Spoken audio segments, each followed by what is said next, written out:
បាទជំរាបសួរពុកម៉ែបងប្អូនទាំងអស់គ្នាតម្រុយឆ្នោតវៀតណាមប្រចាំថ្ងៃរបស់ខ្ញុំបាទក៏បានវិលត្រឡប់មកជួបពុកម៉ែបងប្អូនទាំងអស់គ្នាសារជាថ្មីទៀតហើយអញ្ចឹងតម្រុយឆ្នោតវៀតណាមប្រចាំថ្ងៃរបស់ខ្ញុំបាទថ្ងៃនេះដែរគឺថ្ងៃទី28ខែ12ឆ្នាំ2025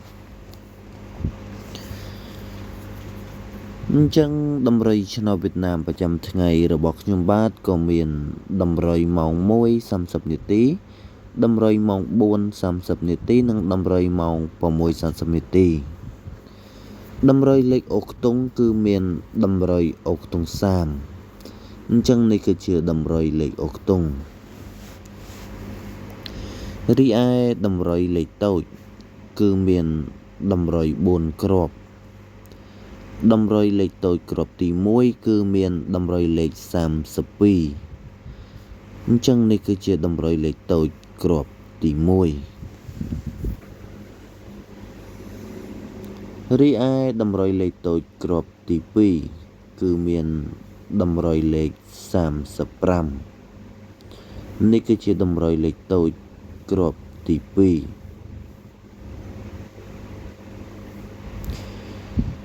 រីឯតម្រុយលេខតូចគ្រាប់ទី3គឺមានតម្រុយលេខ50គត់នេះគឺជាតម្រុយលេខតូចគ្រាប់ទី3រីឯតម្រុយលេខតូចគ្រាប់ទី4គ្រាប់ទី4គឺមានតម្រុយលេខ71នេះគឺជាតម្រុយលេខតូចគ្រាប់ទី4រីឯតម្រុយលេខធំគឺមានតម្រុយ2គ្រាប់គុណ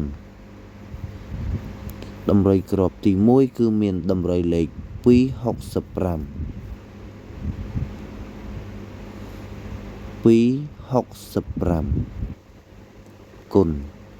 អញ្ចឹងតម្រុយលេខធំកុំភ្លេចគុណរីឯតម្រុយលេខធំគ្រាប់ទី2គឺមានតម្រុយលេខ816គុណ816គុណអញ្ចឹងសូមបញ្ជាក់ម្ដងទៀតតម្រុយឆ្នោតវៀតណាមប្រចាំថ្ងៃរបស់ខ្ញុំបាទក៏មានតម្រុយម៉ោង1:30នាទីតម្រុយម៉ោង4:30នាទីនិងតម្រុយម៉ោង6:30នាទី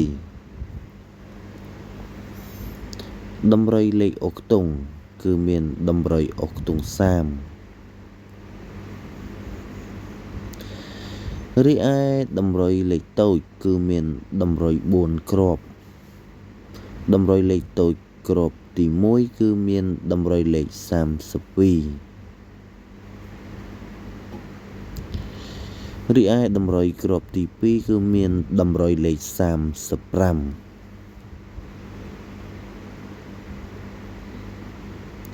រីឯតម្រុយលេខតូចគ្រាប់ទី3គឺមានតម្រុយលេខ50គត់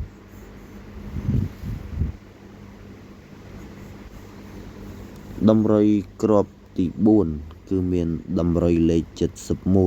71រីឯតម្រុយលេខធំគឺមានតម្រុយ2គ្រាប់គុណគ្រាប់ទី1គឺមានតម្រុយលេខ265គុណគ្រាប់ទី2គឺមានតម្រុយលេខ816គុណអញ្ចឹងតម្រុយឆ្នោតវៀតណាមប្រចាំថ្ងៃរបស់ខ្ញុំបាទក៏មានតម្រុយតែប៉ុណ្្នឹងទេខ្ញុំបាទក៏សូមអរគុណនិងសូមជម្រាបលា